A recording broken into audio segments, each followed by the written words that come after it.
Žygimantų 12 projektas ypatingas savo lokacija Vilniaus mieste.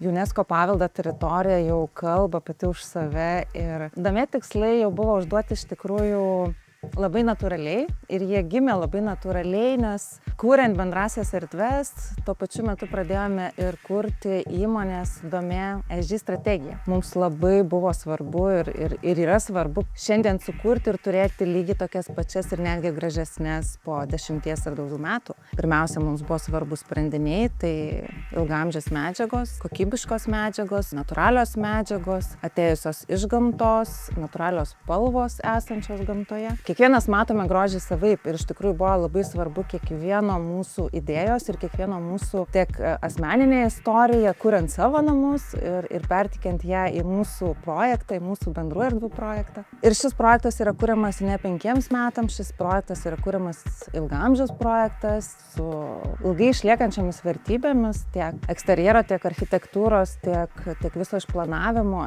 Ypatingai tai svarbu ir mums atliepti kaip vystytojui mūsų tvarumo strategiją, tvarumo tikslus užsibrėžtus strategijoje, tai manau, mes tai ir išpildysim.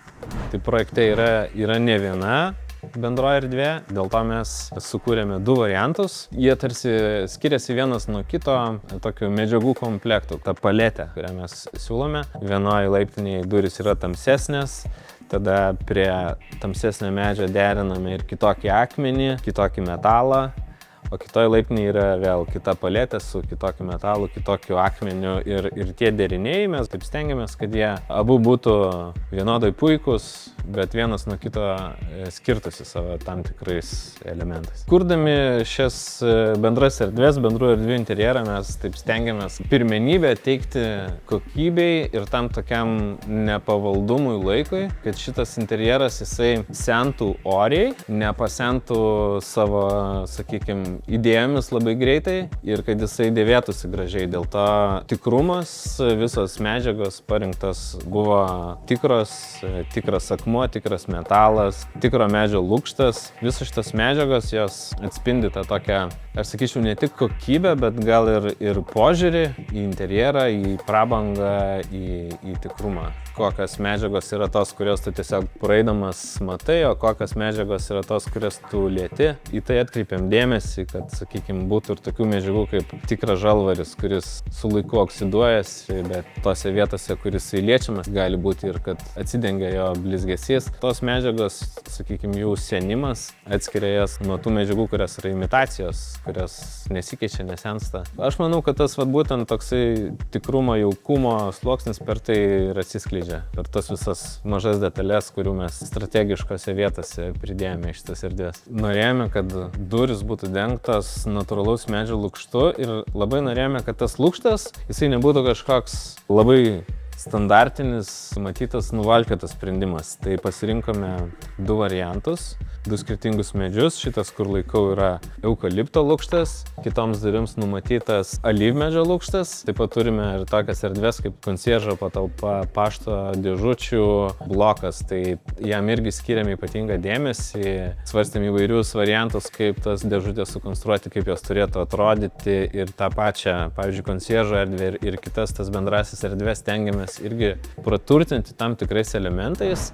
Šiam projektui buvo pasirinktas net ne vienas, o 3 skirtingi akmenys, kurie iš pažiūros atrodo visiškai negiminingi, bet kai sugula į bendrą vieną erdvę, tai tarp jų atsiranda tokia sinergija ir harmonija, kad ta aplinka tampa autentiška ir itin prabangi.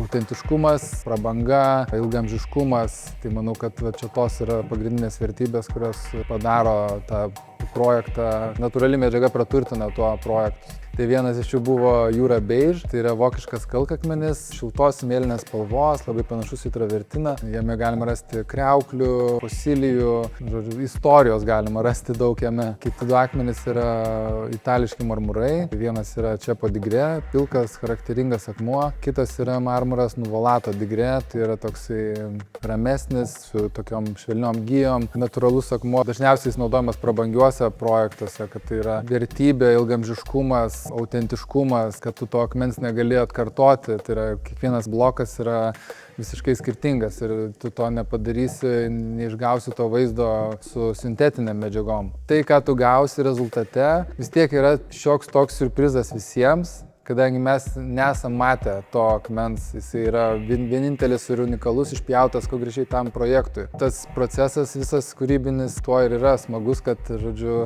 galima maloniai nustebti pačio proceso pabaigoje. Mano supratimu yra svarbus aspektas, kurio turbūt mes ne visą laiką įvertinam, tai yra architektūrinis palikimas ateities kartom ir pavyzdys ateities kartom, kad jie matytų, kad nebuvo nueita tuo pačiu paprasčiausiu, lengviausiu keliu, o buvo įdėta tikrai ypatingai daug darbo, kad tas projektas įvyktų.